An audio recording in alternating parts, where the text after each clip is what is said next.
Well, hello again, COS supporters. Welcome back to another edition of COS Live. My name is Andrew Luch. I will be your host, and of course, I am joined by Rita Peters, my co-host.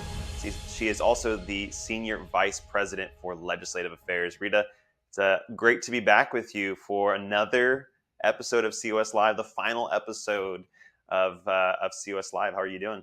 I'm doing well. Excited to be here today. And this is going to be a little bit of a different program than what we usually do. So happy to be part of it.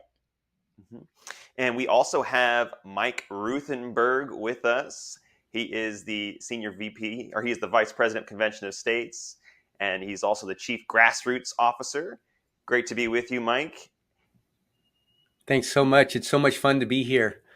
One of my favorite times of the week. And of course, we also have a rare appearance from producer G. We have Garrett, the man behind the curtain, who does all of the production for COS Live and all of the other great content that is produced at Convention of States. Garrett, it's awesome to be with you on camera. This is what a rare treat Yes, to I have had you to with come us. out from behind the curtain here, and as the proverbial Wizard of Oz, and I'm glad to be with you guys. It's gonna be a special episode. Well, as I mentioned, this is going to be a unique episode because we're going to look back on 300 plus episodes of the show. So just grab some coffee, settle in. No, I'm just kidding. We're not going to be here for hours. But it's going to be a lot of fun. And the reason we are doing this special episode today is because COS Live is changing. We are ending the run of COS Live as a weekly program. Going forward, it will only bring you live coverage of our Article 5 application being considered in state legislatures. We will continue to bring you those legislative debates, hearings, and other special events. Andrew and I will break down what happened, what's next for that state, get an on the ground report from an activist, and then give a call to action. Garrett, why don't you speak to this whole change a little bit more? Why are we doing this? Sure, and it's been an amazing run, and this is gonna be a fun episode because we're gonna pull some clips from the past and really kind of reminisce and show some highlights from our time. But with the weekly format, we really had to reassess kind of our allocation of staff resources. A lot goes into this program. We spend a lot of time, the four of us, in this every week, and social media is changing. The algorithms change all the time. Big tech's changing, and what we found is short form content is really at a premium right now. And so we want to take an opportunity to try new things. Now you're still going to get different aspects of this show, like COS Now. I think that was such a fun segment, having Andrew and Rita react to that. We're still going to produce that video on a weekly basis. You'll see that on Mondays coming out to keep you up to date with Convention of States. And I think you might still be seeing Andrew and Rita on other shows like COS at Home, which is our monthly program debuting on the first Wednesday, I should say, at 7 p.m. of every month. And so that's a show hosted by Jonathan. We might bring on Rita and Andrew to give an update on Convention of States, share some news. And obviously, we're still going to be bringing this program to you, COS Live, just around events. So like hearings and debates, like we just had the Massachusetts hearing not too long ago. That's really exciting. That's some of our best content. I think we get the best engagement on those kind of broadcasts. That's not going away. That's going to be really exciting to show you history in the making of citizens making their voices heard, of legislators standing up and fighting for Convention of States. So some exciting changes are coming not only to this show, but to COS at Home. Like I mentioned, I think you're going to see some really cool things there. It's going to be fun, I think, and I'm excited for what comes next. Well, I'll tell you, when I first got invited to be on this show, and I think it was actually the first episode, we didn't have any real talent to run this thing, so they had me do this Facebook Live thing way back. I don't even know how many years ago it was, but I somewhat sadly enjoyed being out in front of the camera because I like to be behind the scenes. I like to see things happening. I truly believe there's no I in team. The team effort that it takes to build COS, to be able to put people forward, is what really drew me into the COS Live. We finally got the real talent in here, but I remember so much. There were so many people I was in. Then we brought in Tamra. You may remember Tamra from way back then, and Whitney, and then I got replaced, which is a very good thing. And the thing that I love so much is the format of the show, the way that it's done. One of the coolest things was that producer G made everything happen. Talking about being behind the scenes, I could show up to the show. I would be totally prepared because producer G spent the time and the energy into it. The guests that came on were so amazing. It was so much fun to be able to talk with people, find out what's going on, tied everything, because so much is tied to convention of states, to what we do, not just passing the resolution, but of course we have now our F3 legislation. And of course, Rita has been behind the scenes for a long time. She came out, and her and Andrew were in their rightful place. Had a blast doing trivia. I'm so glad that we had this opportunity to come and do this. And like producer G says, things are changing radically on media. I have a son who's now moving away. He's going into media, and I watched some of the stuff he's doing. He's having great success in a hurry. It's fun, and we're chasing some of that great success. I know that today we're going to be looking at some clips from the 300 episodes that we all did.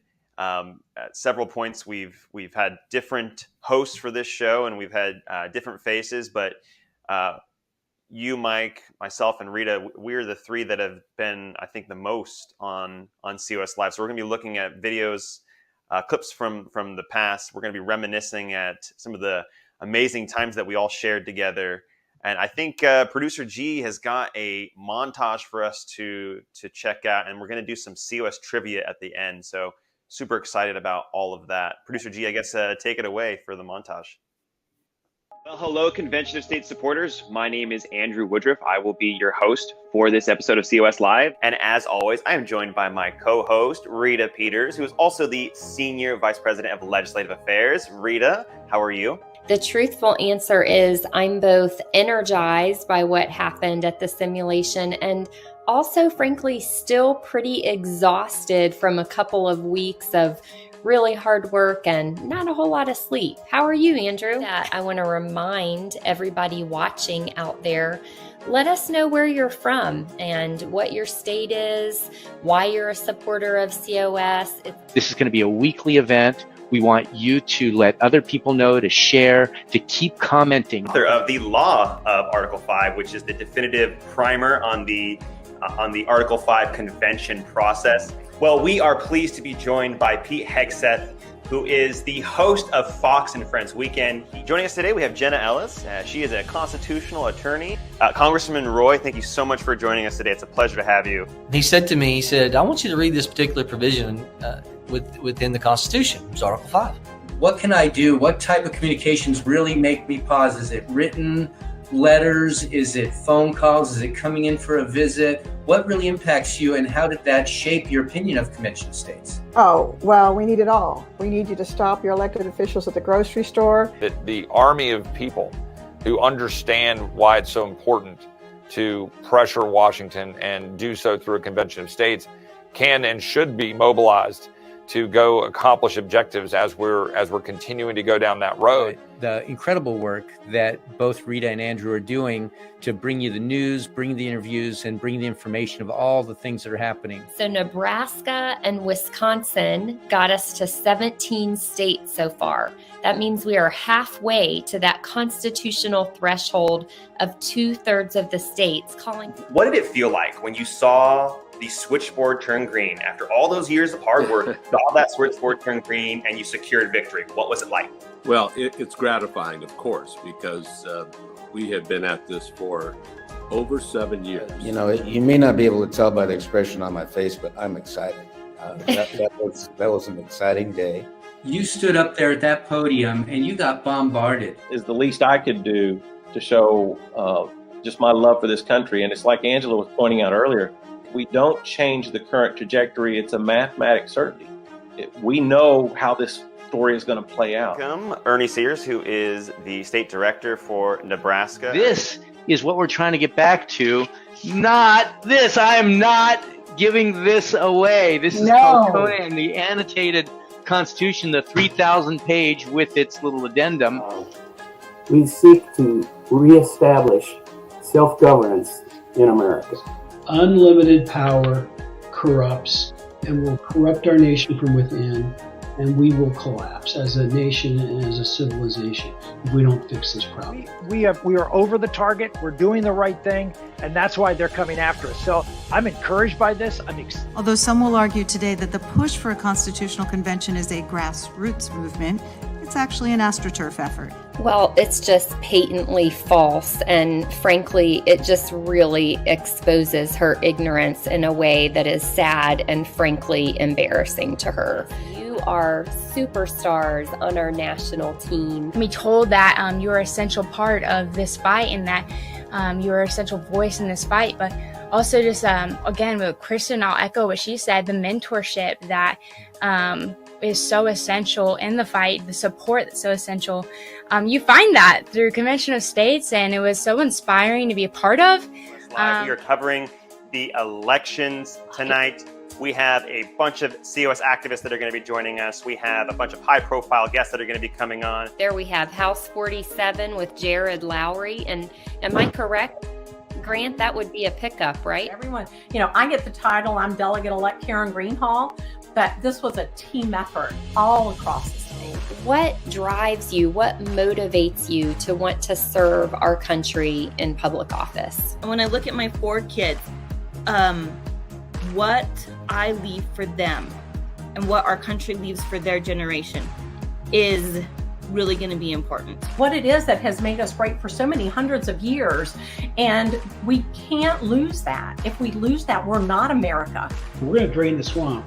Article 5 is the way to drain the swamp. Hello and welcome to a special edition of COS Live. We are at the Reclaim right now in Orlando, Florida, and we have some special guests here with us, some special volunteers that we're going to be talking to. This is a special edition of COS Live. Rita, can you please introduce our guests? Who was that 20th century president who favored the calling of an Article 5 convention? We'll all be watching those committee hearings and those floor debates. We watch them every year, and we bring them live to you often on this program, COS Live. Excited to be doing this, live broadcast, and we've got another committee hearing today. I can't wait to see it happen. In favor will say aye. Those opposed, no. The ayes appear to have it. The ayes do have it. I declare the resolution adopted. You've put in some time in West Virginia over the years. What is your reaction to what just happened? I'm going to say I'm very excited, and I've now been able to put this part away.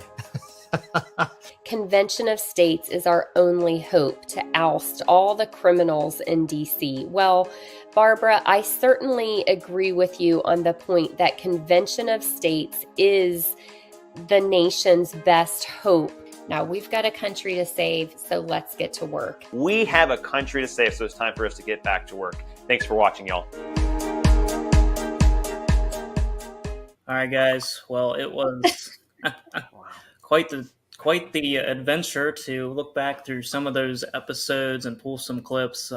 Just wanted to give a flavor of kind of what we've been a part of the last few years. So just initial reactions from you guys. Andrew, would you mind going first?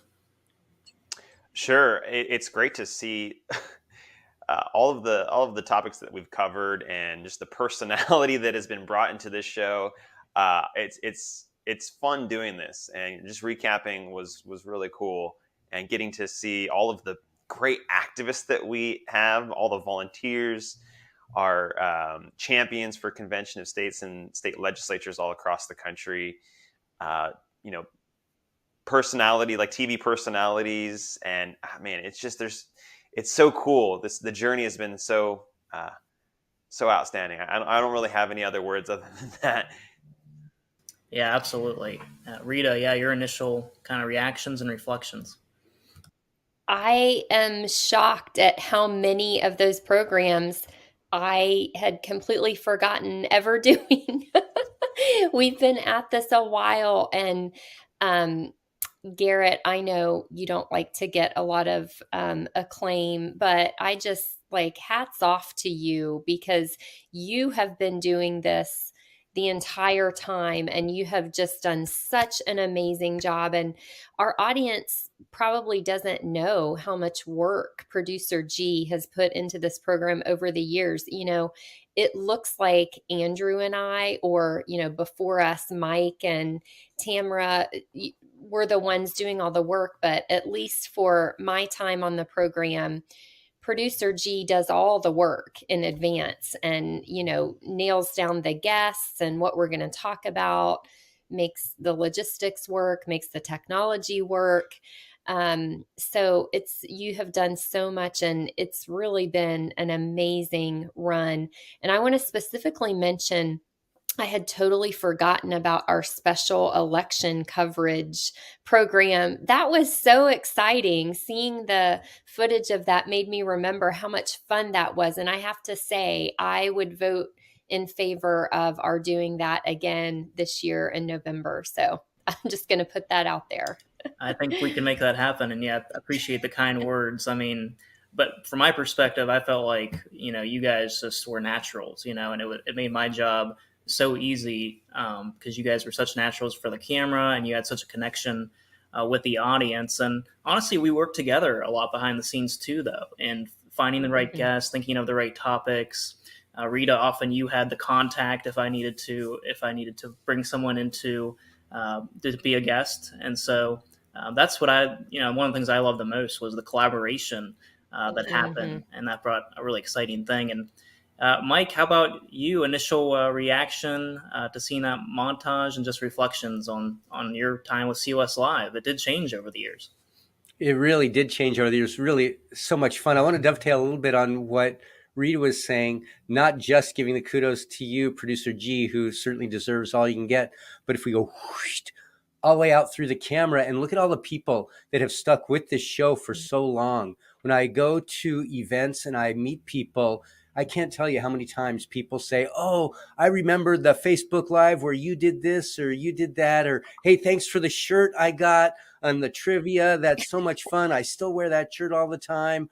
Or so many of the things that people actually saw and remembered. And of course, our communications team is looking at the numbers and saying, okay, well, how are all those numbers doing? And we love that. But we know, and you've heard it said by Mark so often, that if we get to one person anytime we speak, that's a wonderful thing. We've had such a great opportunity. And I certainly hope and pray that not only were we able to inspire people and keep them engaged in convention estates, help them to learn and grow their knowledge and affection for convention estates, maybe bring a few other people in as well, invite them to this. But I also think that it is really great that we have this archive.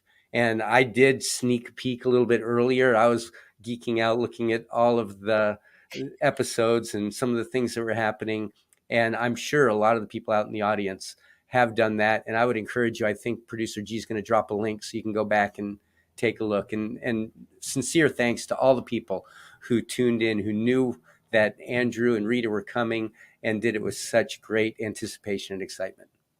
As I was going back through those archives, I was noticing, when did the host change? Because Mike, as if the audience hasn't picked up yet, was one of the first co-hosts in episode 1. Mike, can you remember when that was? What year we started this program? I would like to think I've moved offices since then, and it's been 4 years in this office. So I think it's probably been about half a decade ago is when we started this. That's my best guess right now. Yep, pretty close. 2018, February of 2018. So we're coming up on what would have been the sixth anniversary. February 13th was the first episode. Pretty crazy. Do you remember the first guest? The first guest that we had on? The first guest. I think it might have been Dave Schneider. You're right. Dave Schneider. That our is great so regional cool. director. Mm-hmm. Yeah. Wait, is this the promised COS Live trivia, producer G? Yeah, I'm gonna sprinkle in some. I'm a little bit disappointed with this because I'm very competitive. Probably no one would have ever guessed that about me, but I have a feeling I will not be the winner at COS Live Trivia today. Well, you probably like me in that respect, Rita, because I'm always like looking ahead to the next thing. It's rare that we get to look back on what we've accomplished and everything. It's always about pushing forward to the next victory. That's kind of how we all are at Convention Estates. So Andrew, you joined January of 2020. So we just had your 4th anniversary as being a co-host on the show. Can you think back to then, like when you were asked to be a co-host, like what you were thinking and what went into that? It's hard to even remember. That was Whitney was the host at the time. Yes, she was. Yeah. Yeah, and she was who was her co-host? I can't remember her name right McKenna? now. Was McKenna? McKenna. Although Mike, Right, Mike it was helping McKenna. out from time to time, but It was McKenna was on McKenna. as well. Yeah, it was McKenna, and I think Whitney asked me to join because McKenna was leaving, I think. And so Whitney was part of the Emerging Leaders program, and I was in that program with her. And So we I have think, her to blame. yeah, I think we just started talking about it, and I think Jason, he was my supervisor. He asked me to do that because I was at the time doing the 5-Hour Activist blog or video blog, Yes. which was kind of recounting my activities as a newly minted district captain. And so that was a lot of fun. I'd never done any type of, any type of production or any type of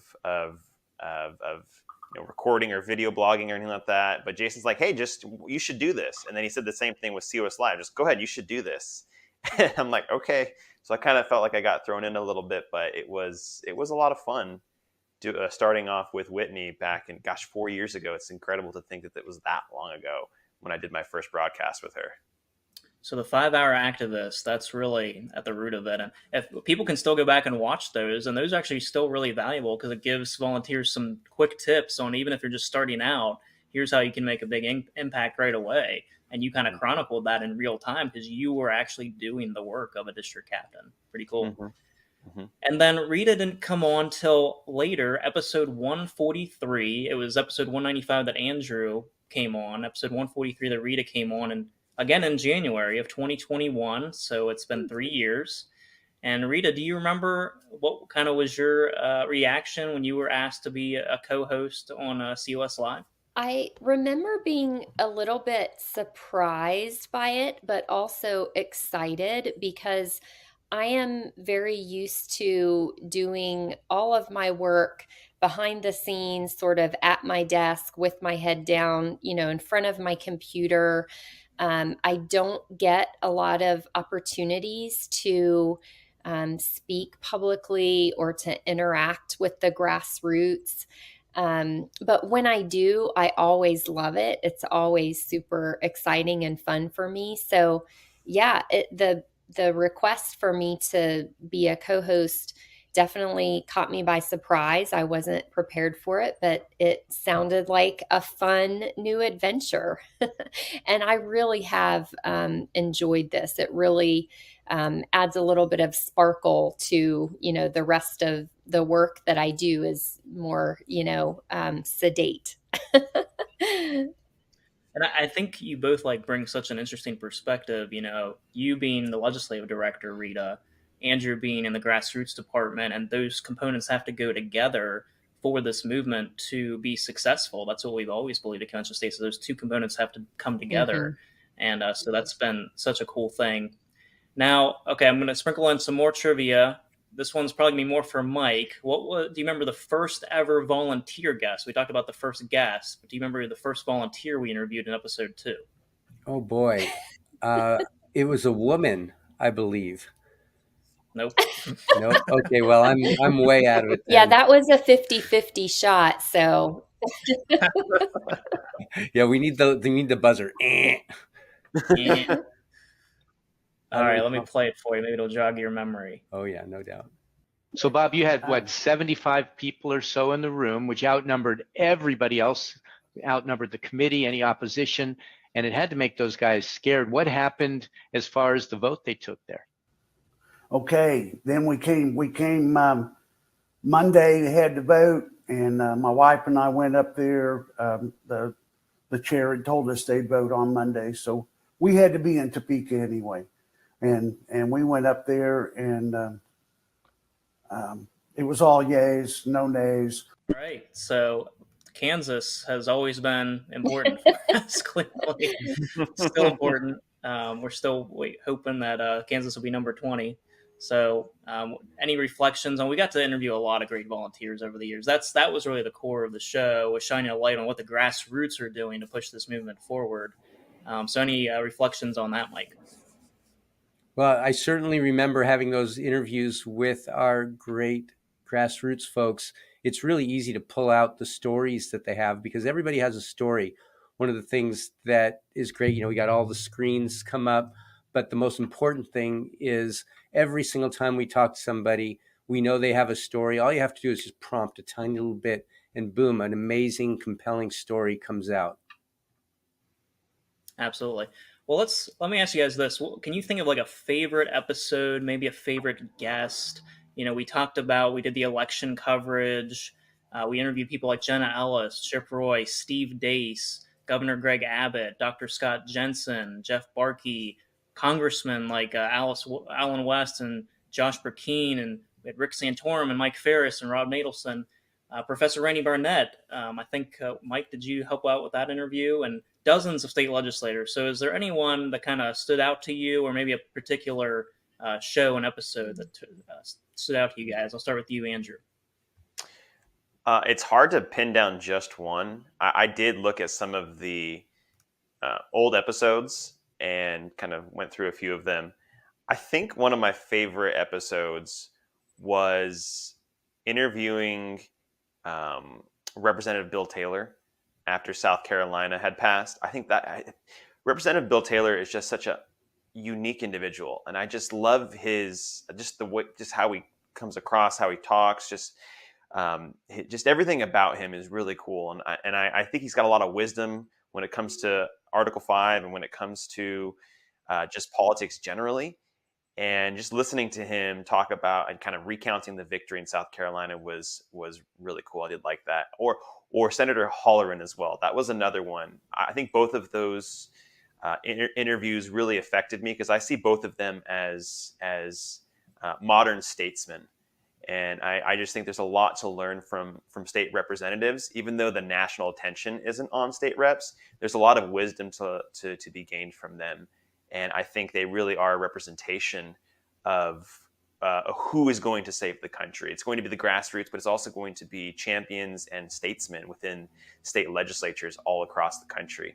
And I think those two are kind of they're in my top 10 for statesmen, current or modern statesmen. So I think those two are two of my favorite interviews that we did. Rita, favorite episode or guest? Well, I would agree. Those two, Representative Bill Taylor and Senator Steve Halloran from Nebraska, were definitely in my top 10 because they do represent just the modern American statesmen. And those two gentlemen are so dear to me. They both did so much to get COS passed in their states. But I think if I had to nail down a favorite episode for me personally, it probably would have been the fairly recent episode that we did with John Malcolm from the Heritage Foundation as our guest.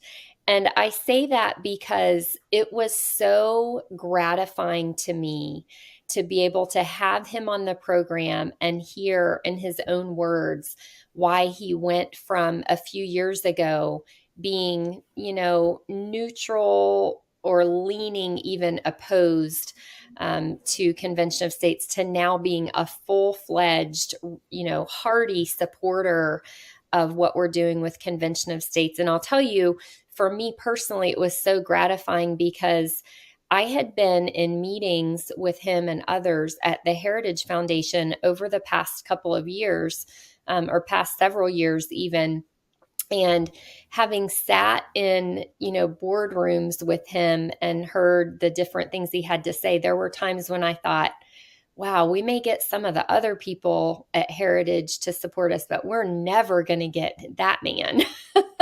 And so then to see him, really just reconsider and do so much research and attend our simulated convention and come out in favor was just so gratifying to me and really exciting. And I want to say one more thing. I don't want to take too much time, but my favorite type of program or like category of programs that we've done on COS Live has really been the special live coverage of committee hearings, floor debates. So I'm so happy that we're going to continue bringing those episodes to our audience. And the reason I think I enjoy those so much is because there's such a spirit of camaraderie and teamwork as we can all, not just us on the national staff, but the grassroots around the country can sit and watch as all the hard work that a state team has done over the course of years comes to fruition, and we see the grassroots testify. We see our sponsors make the case for Convention of States. We see the opposition mostly looking foolish and uninformed and fearful. And it's just such an amazing thing that we can bring that coverage to our volunteers all around the country, and we can all enjoy kind of the fruits of our labors. I couldn't agree with you more. Mike, favorite interview that you can remember, favorite episode? Well, when I mention this person, it won't be a surprise to anybody. I've had the opportunity to be able to have conversation with this man, interview him if you were there at Front Sight and in some other areas as well. And of course, it's Lieutenant Colonel Alan West. And there's a guy who not only occupies the moral high ground and can speak on so much, his intelligence, his experience, his military background, his passion, his complete commitment to Convention of States. And he so naturally just brings things right back to Convention of States, can keep things interesting. He says things in a pithy way where you'll get a soundbite from him that you can repeat because it's something you want to repeat, because there's so much value in every word that comes from that man. And I think that is such an honor to be able to be in a presence of somebody like that. And I think that was my favorite. Absolutely. All right. I'm also going to share my favorite episode. It's a little bit of a different one. And of course, I have a visual aid. No fair. We are here for a COS strategy meeting with the national team members.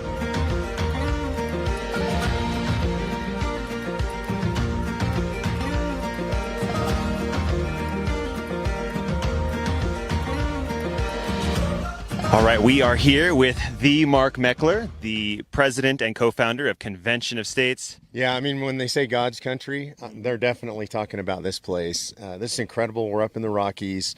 We're at about 8,500 feet, surrounded by natural beauty. We're sitting up here on this rocky outcropping, beautiful setting.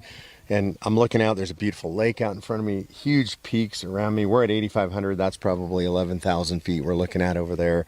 And surrounded by people I love. I mean, because we got the whole COS staff here with us, which is an extraordinary opportunity for camaraderie, for fellowship, and for planning what we're going to be doing for the rest of the year. That staff retreat episode was, I mean, the setting, obviously, being in Colorado is just incredibly beautiful. Being with everybody. I mean, we're a virtual organization, so the way we get to see each other is with this, but by this method mostly, is through screens. And so when you get a chance to be all together like that, it's just incredible, just that. But actually me being able to get my camera out and follow Andrew around, and we got these different interviews with staff, that was such a fun episode. Any memories from you guys, Andrew? Yeah, that was a lot of fun. And that was the one episode where we had some outtakes and some bloopers, I believe. That was pretty fun to watch that as well. Back when we had Kelly Campagna. Yep.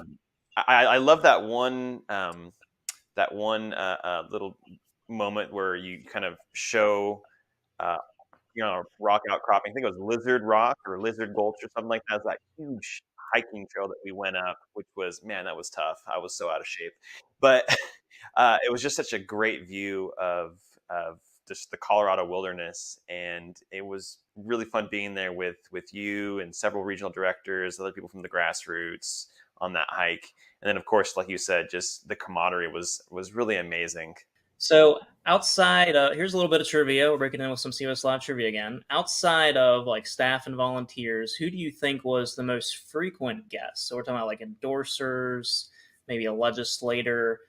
we actually interviewed some people several times. So, Mike, who do you think might have been the most frequent that you can think of? Well, due to just pure longevity, my first guess would be Mark Meckler, but I have a feeling I'm wrong in that one. Mark's been on, and it's always a great pleasure to have him. And as far as a frequent guest, boy, I'll tell you, it's not coming to me. It's funny that you mentioned Mark, because we did interview him several times. We interviewed him also for the 100th episode, the 200th episode, and he was actually a co-host one time with you, Mike. I don't know if you remember that. Oh, yeah. But you guys interviewed Robert Kelly when there was that lawsuit in Missouri. I don't know if you remember this. There was some guy who had brought suit against the COS resolution. Of course, that got thrown out by the remain passed. Thank you very much. Yep. Exactly. So that was a fun episode looking back on that one as well. Rita, what about you? Who do you think was maybe the most frequent guest over the years, outside of staff and volunteers? We're thinking more endorsers and legislators that we brought back on multiple occasions. Yeah, so I don't know if Mike Ferris counts because he is more internal now, but I would guess him. I would also think that we've probably had Representative Bill Taylor on multiple times, our South Carolina sponsor. So I don't know. I don't have a high level of confidence. I wouldn't bet very much money on my answers being right. That's a good guess. Andrew, what do you think? Do you have a guess on who you think was the most frequent guest over the years? That's really tough. I'm not sure. Again, I'm going to kind of say a similar thing to Rita. I don't trust my memory, but I guess maybe just I'll throw out Pete Hegseth. I know he's been on several times. I can't remember exactly how many, but I know he's been on at least three or four. You are correct. Yes. Oh, I am? Yes. Nice. Good job. Shot in the dark. The runners-up, Pete Hegseth was, I think, Mike, you also interviewed him at one point. I know that Rita and Andrew got to interview him multiple times as well. And the runners-up were Steve Dace. We had Steve Dace on at least 3 times, and we had Dennis Riddell of North Carolina on at least 3 times that I could find. So those were some of our favorite guests. What about blessing? Yep. Let me just say something real quick, because what an amazing blessing Pete Hegseth has been to the organization. He's taken the pulpit that he's earned, and he's also used it greatly to help improve and save this nation just the way we like it. And he is a very busy guy, and it doesn't surprise me at all that he was number one.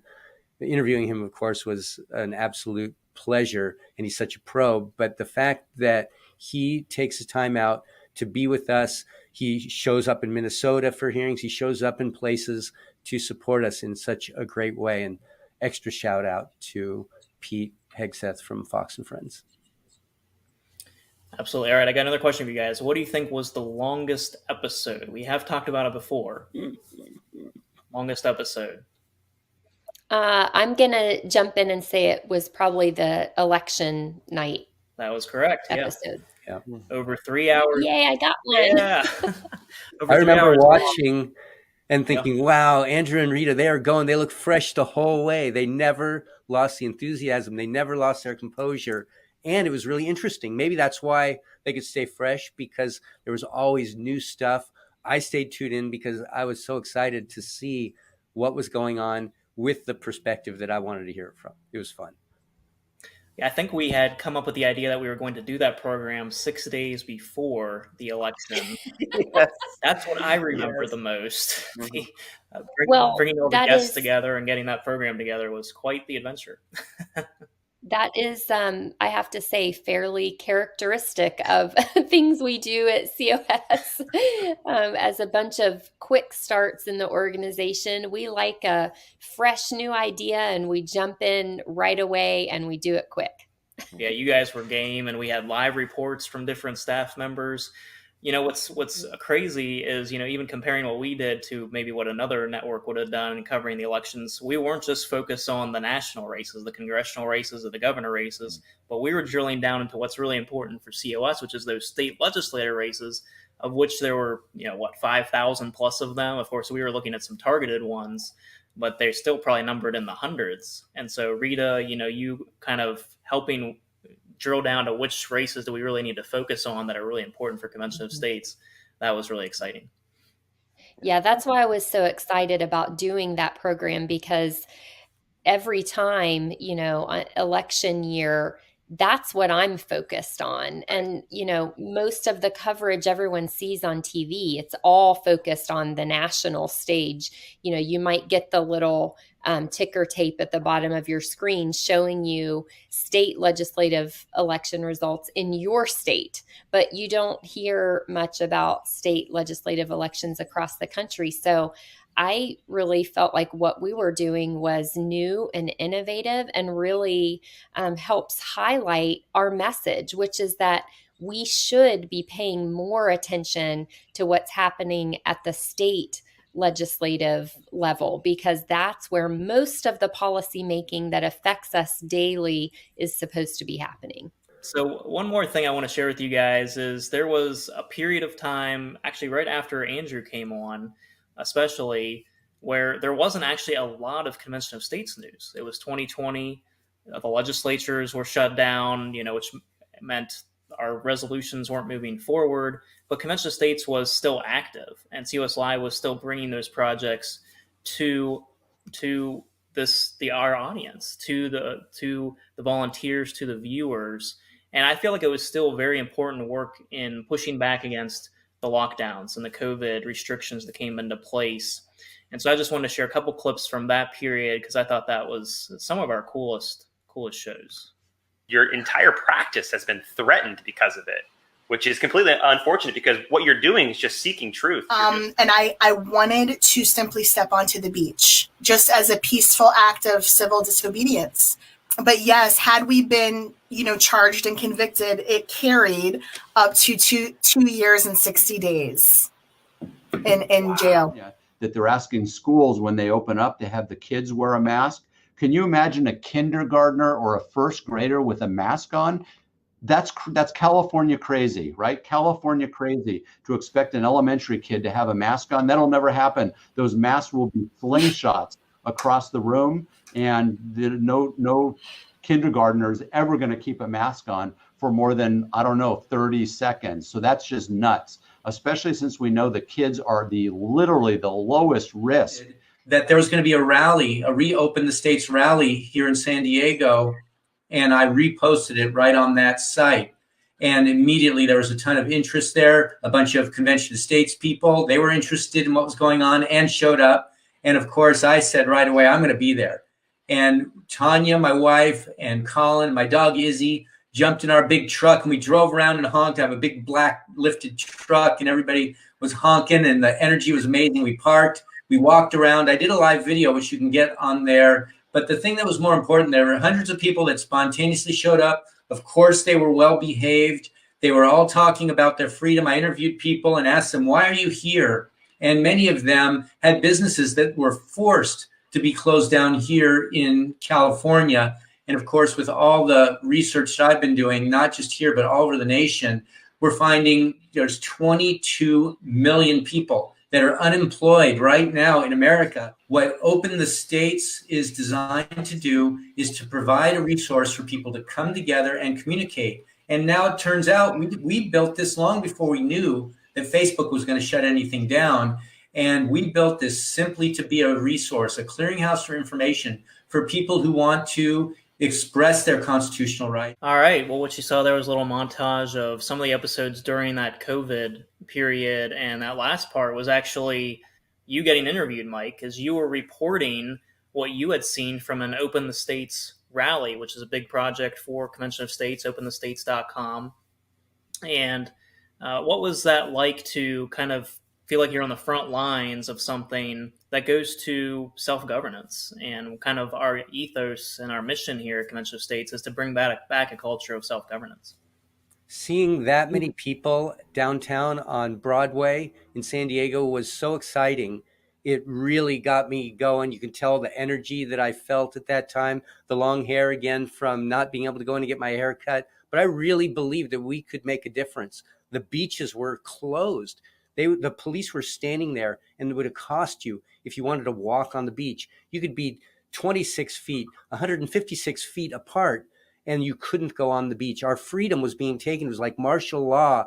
And to go out there and make it happen was really fun. We got a visit. My wife, I wasn't home, got a visit from 2 detectives from San Diego, wearing the ties, showing the badge. Ma'am, we have a few questions for you. I mean, it was all about the intimidation. They were trying to shut us down, keep us from doing all this stuff. And I felt so focused, so ready to keep pushing to reopen California. Of course, California, and I remember in Michigan, things were so difficult. And a lot of states saw, oh gosh, this is completely nuts. Can you believe what they're doing over there in California? And then some of the other states like Florida that are far more open, we're bringing that news to help jack people up and help them feel like, okay, yeah, it's not right. It's over there. And of course, now all the numbers that have been counted about who got sick and how the infection spread, none of these shutdowns. Of course, I'm proselytizing because I am so strong behind this. There's a push right now to put people in masks again. And it's a passion that will always burn bright in me because of that. And because COS gave us that pulpit to be able to share with others, quite a great memory. Absolutely. And we had a huge surge in viewership and in new petition signers during that time for Convention of States, even without active legislation, really. And it was, I think, because part of the reason was because we were still active. We were still launching different projects like COS Serves to help people that needed things delivered to their house or whatever, and then open the states to push back against the lockdowns and preserve our economy and people's livelihoods. But then also bringing the truth to people through people like Dr. Scott Jensen, who was a state legislator that a strong proponent of Convention of States. He ran for governor in Minnesota recently. We had Dr. Jeff Barkey on out in California. So, Andrew, any perspective of that? You got to interview some really cool people over that time who some of them were assaulted for participating in these things and all kinds of things. They were imprisoned and whatnot. Any reflections on that period?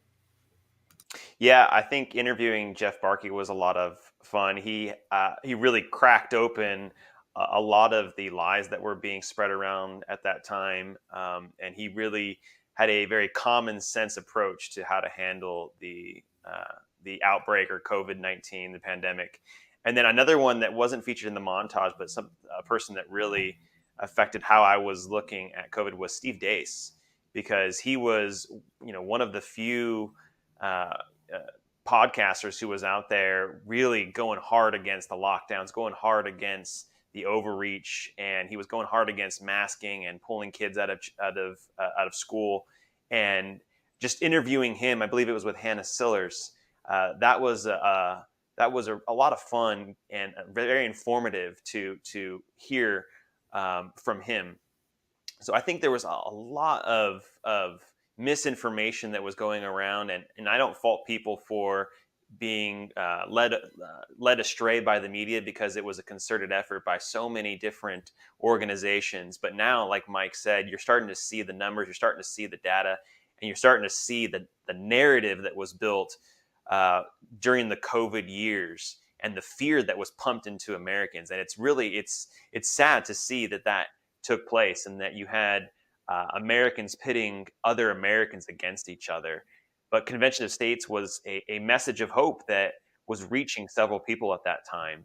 And it just was amazing to see how our organization was able to push against these governors and these politicians who were insistent on locking down and keeping the state completely locked down. And so I had the opportunity to interview some people, but also I was working behind the scenes helping Kyle Key, who was I believe he was in one of the graphics department, or he's in the comms department at that time. And I helped him with organizing and finding other groups who were forming on Facebook. And we were informing them about Convention of States. And then we were kind of communicating with them on Facebook, telling them about rallies that were happening near them, and also telling them about Convention of States and how this is a solution that we can use to push back any type of lockdowns that are being pushed by the federal government. If the federal government is trying to overreach, we can use Article 5 of the Constitution to put the federal government back in the constitutional box it's supposed to be in. So I think that there was, a lot of difficulties that happened in that time period. But the silver lining is so many people learned about Convention of States. So many people joined Convention of States, particularly after the Biden administration tried to use OSHA to cram down mandated vaccines. We saw just such a huge spike in petitions after that, because that was just such a raw abuse of power, trying to use an arm of the federal government to force people to take an experimental vaccine. Whether you agree with the vaccine or not, you should never force anyone to take a vaccine. Or you shouldn't say, you better take this vaccine or you're going to lose your job. Forcing Americans to choose between their job and feeding their family and their principles, I think, is just a horrible abuse of power. And I'm thankful that there is an organization out there like Convention of States that is rapidly growing, that is using this this process within the Constitution to undo the weaponization of federal power, because that's really what it is, and that's what COVID showed us, that the federal government is willing to weaponize itself against the interests of the American people. Absolutely. Love the passion, man. All right. Well, we have gone a little longer, and I want us to kind of wrap up here with a final question, just reflecting maybe what will you remember most as we leave it on this last Tuesday episode, last weekly episode of COS Live. Of course, as we talked about, I'll continue to go on to bring you live coverage of legislative debates and hearings, and those are really exciting broadcasts. But just any final reflections here, Mike? This is like the history book. Some people keep journals, some people write little notes about some things that happened, but going through all those episodes allows me to revisit so much of the great history that is in Convention States. My memory isn't as good as these video clips bring those images right back to me and then expand on some of the great memories there are. And I will always not only reflect back, but I'll remember so much of those movies that will repeat inside my head without looking at the videos. Rita, any final reflections? Yeah, I'll just say that what I'm going to miss the most about doing this program, as we have been doing it on a weekly basis and the interviews and things, I'm going to miss the people. I'm going to miss being with you all, the fun that we have preparing for and putting the program on. And especially, though, I'm going to miss this opportunity to interface with our grassroots volunteers around the country and to be inspired by them, because every single time we get some of our volunteers on this program and get to talk to them about what they're doing to make a difference, how they're doing it, and we get to hear their COS story, it inspires me and motivates me to keep fighting, keep working, keep, finding creative solutions to problems. I just love our volunteers from all over the country. They're all so different and unique and gifted and wonderful. And I'm going to miss talking to them every week. Andrew, anything you'll miss most or any final reflections? Yeah, I'm going to dovetail into what Rita said.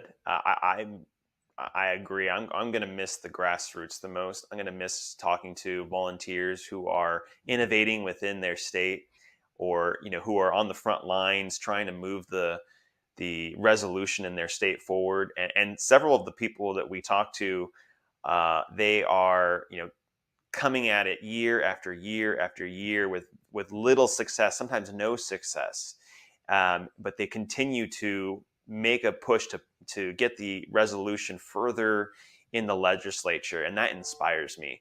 They keep coming at it, even though this is one of the most difficult processes that we see in our form of government, getting a constitutional amendment.